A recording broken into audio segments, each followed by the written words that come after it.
Hello everybody and welcome back to another video for the day. We are heading back into r/AmITheDevil, and if you guys would love to be absolutely amazing, show your support and see more videos like this one in the near future, be sure to hit that like button, leave a comment down below to start up them wholesome internet discussions, and if you guys have not already, subscribe to the channel and turn on them notifications. Also, if you guys would like to save 10% on your next order of gamer subs, use code Tommy at checkout, or click the link down below. It'll automatically apply the discount to your transaction, and it helps support the channel. Thank you. Am I the a-hole for still expecting my BSFF to officiate my wedding after their breakup? I, F19, have two BSFFs, of F20 and M19. I'll call her Mia and him Brian. We have been friends since very early on in college. Hannah and Brian started dating, and about a month after they became official, I met my boyfriend, M20, who I'll call Caleb. Me and Caleb started dating very quickly, moved in together, and now are engaged. He joined our group, and he's also very fond of them now. Since they are my closest friends, I thought it would be cute if we had a small friend wedding prior to having a bigger one with family in my fiance's home city. I couldn't decide who I wanted to be the maid of honor, so I decided that I wanted them to officiate. They were honored and on board. The problems started to arise when they broke up. It was rocky, but they're okay and still friends. They hang out every day, cuddle every now and then, are a tad flirty, definitely more distant, but you wouldn't know they were broken up unless told. I brought up a new wedding decor idea at dinner, and Mia made a face.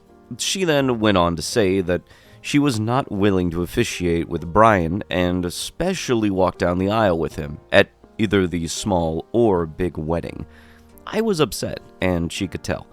She started ranting about how I was entitled and would constantly show up mine and Caleb's relationship to mock her.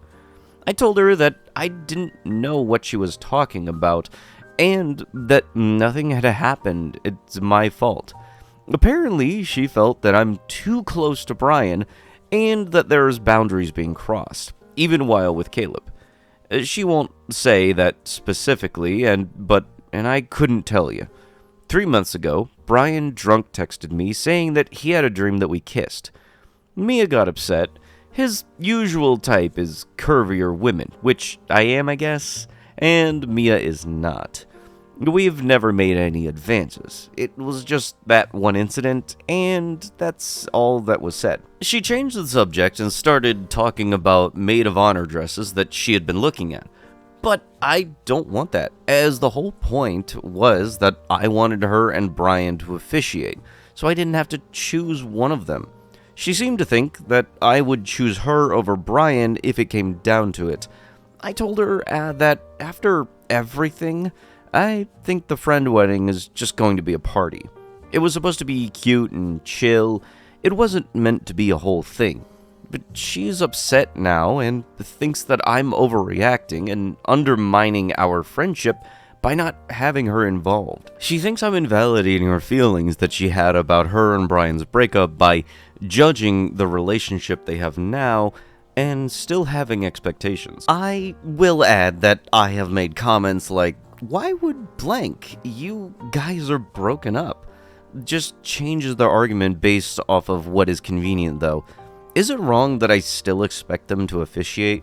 Brian's unsure. He thinks I've been a bit harsh with some things, but he agrees that my points and thinks that I have a good understanding of both of their faults. I don't see the big deal in both of them continuing, and if they're not going to, then that completely changes my vision. Am I the a-hole? I think up until reading that, I completely forgot that some people get married at that age, actually. And when it comes down to it, I don't think you can really force two people that don't like each other to hang out in the same room if they don't want to. If they don't want to, they're not going to, and if they know that you're trying to force them together, it's not going to end out well. Plus, if they're still upset from a whole breakup kind of thing, then being around somebody who's getting married might not put them in the best mood. If you try to force two friends to be in situations where they don't want to be in them, then you're just going to wind up burning the bridge with both of those friends. I'm a woman, and I don't like women's attitudes. Why do women call me a pick-me girl? I simply don't like the majority of women's behaviors, and I can't understand the logic behind it.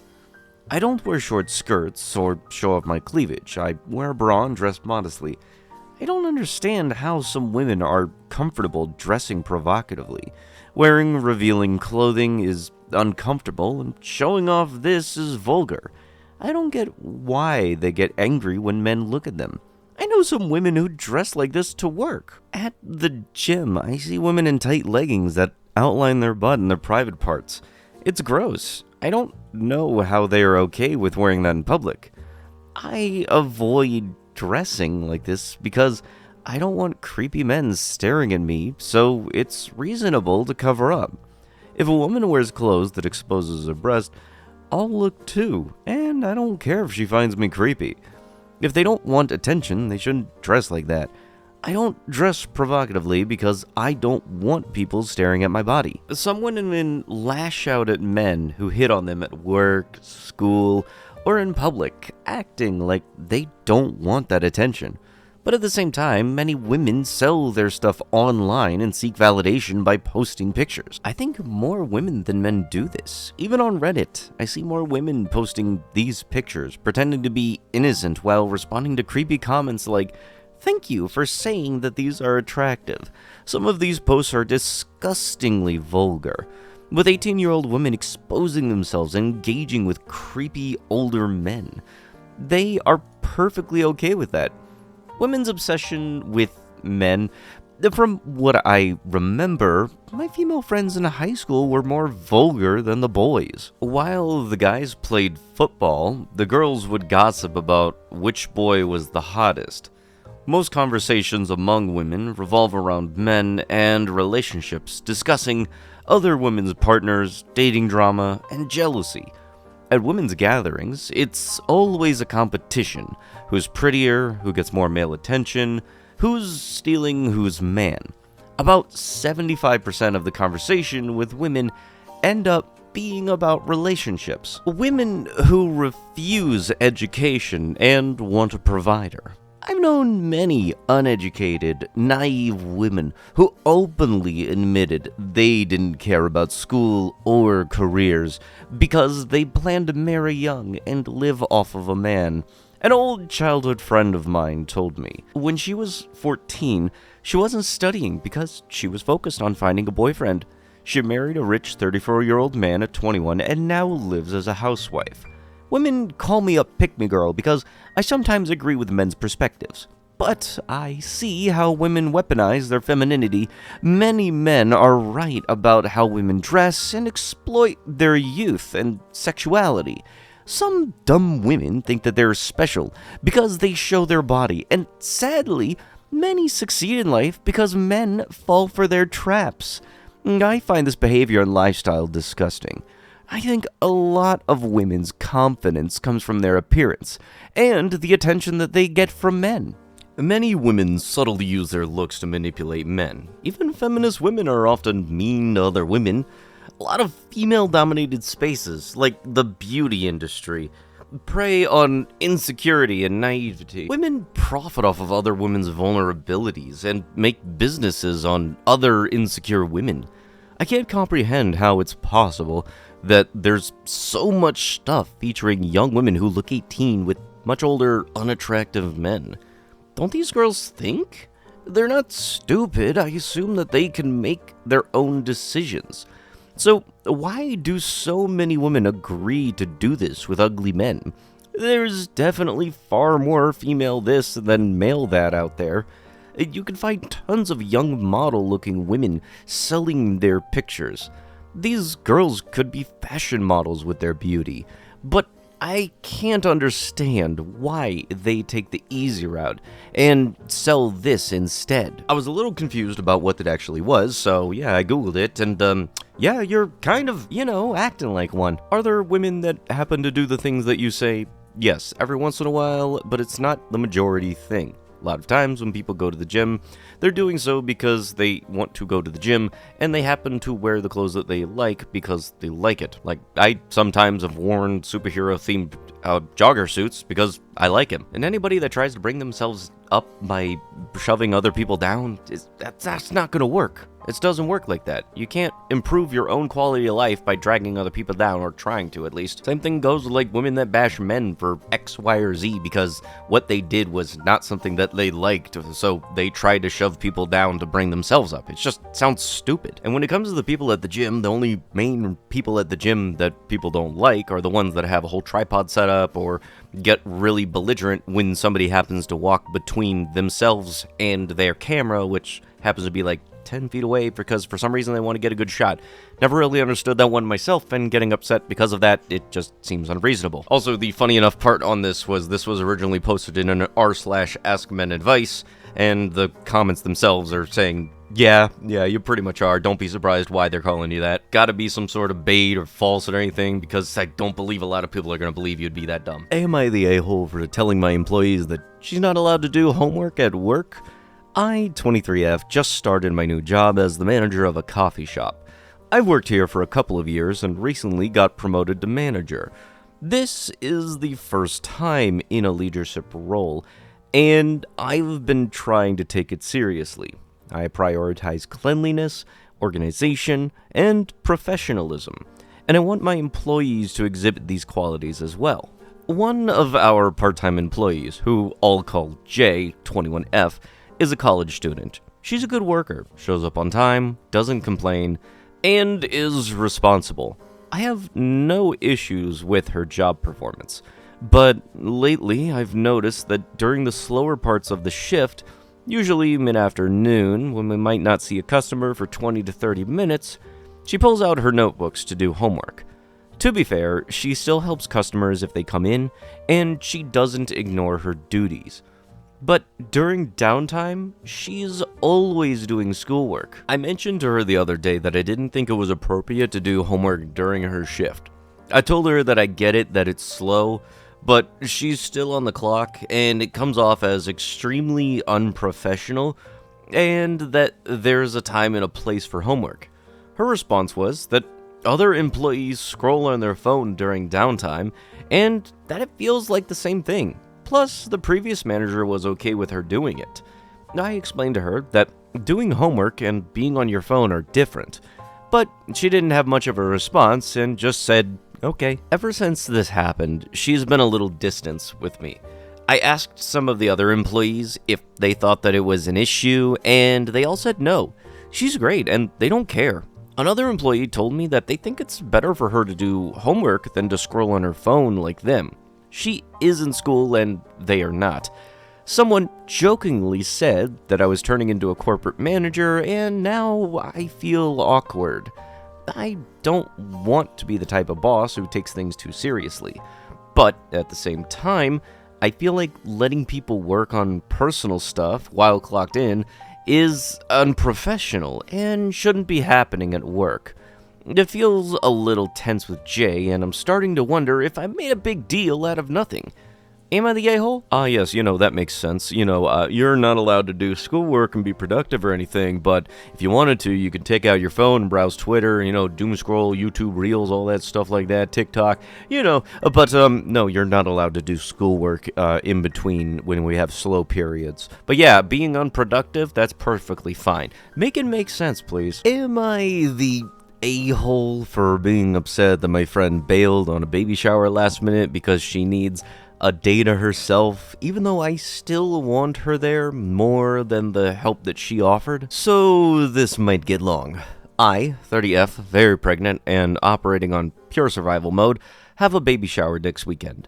It's been in the works since March. There's a small group helping me.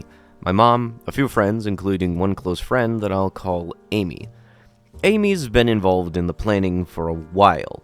She offered to help with food. like her famous chicken salad, decorations, etc., and I'm so grateful.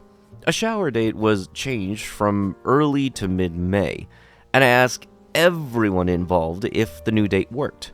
No one raised any conflicts. Here's where things get sticky. Amy and her husband own a small business, and my husband works for them part-time. A month ago, he asked for May 15th off to attend my grandfather's wake. Amy said that it was fine and they'd figure it out. No concerns raised. Until yesterday. She messaged me to say that she won't be coming to the shower because May 15th is the anniversary of her mom's passing. 3 years ago. I knew this too, but just completely spaced it with everything going on. And now that she has to work that day, she needs Sunday, the day of the shower, to herself to process and get through this time of year. She ended the message by saying, "I'll help with everything I agreed to do," which I appreciated, but honestly, it stung. I'm not trying to minimize grief, truly. I'm not, but I'm grieving too. My grandfather just passed. My husband requested the day off a month ago. She knew about the shower, and it kind of feels like she's putting me in a position where it's either he goes to the wake with me, or she comes to the shower. That sucks. I was disappointed and probably let that show in my response. I told her that I'd just take over the food, decor stuff, since I have a chaotic Saturday, and probably wouldn't be able to coordinate pickups, and thanked her for what she helped with. Her tone changed instantly, like she was annoyed that I didn't insist that she still helps. I ended up offering to have my husband pick things up while I run errands, just to keep it smooth. But she hasn't responded. Last night, I sent a message apologizing if I came off short and explaining that I've just had a lot on my plate. I also asked if she is still planning to do the things that she offered to do, because at this point, I genuinely don't know where we stand. Still no response. So, am I the a-hole for being upset that she's skipping my baby shower, even though she still offered to help? For deciding that I'd rather just handle it myself than feel like I'm chasing her down when really, I just want her there more than just her chicken salad. ETA, either people aren't actually reading the post or are just missing the point. But at this point, I'm just upset about the ultimatum. Either my husband comes to the wake with me, or she goes to the shower. ETA 2. First, I do recognize that Mother's Day, plus the anniversary of Amy's mom passing, makes this week especially hard for her. I truly didn't intend to diminish her grief or imply that my baby shower is somehow more important than what she's going through. That wasn't my intention at all. I have since apologized to her specifically for not being more sympathetic in the moment and for coming off short in our messages. I know I've got a lot going on, but that is no excuse to be emotionally closed off to a friend who is clearly hurting. It's been a hard season for both of us. IVF baby here didn't just get pregnant like some people suggested. And emotions were definitely running high. I get why people are siding with her, and I don't disagree that I could have responded with more grace, but I also think that it's okay to acknowledge when someone's timing or communication leaves you in a tough spot, even if their reasons are valid. Look, when you lose somebody that's close to you, yeah, it might have been multiple years ago or anything, but when those days do come around, those feelings do happen to bubble up to the surface and come out from the subconscious when you thought that that was something you had processed, and sometimes you just need some time to yourself. But with that, that is going to have to be it with the video. If you guys would love to be absolutely amazing, show your support and see more videos like this one in the near future, be sure to hit that like button, leave a comment down below to start up them wholesome internet discussions, and if you guys have not already, subscribe to the channel and turn on them notifications. And I'll be sure to see you guys in the next one. Thank you so much for watching, and bye-bye!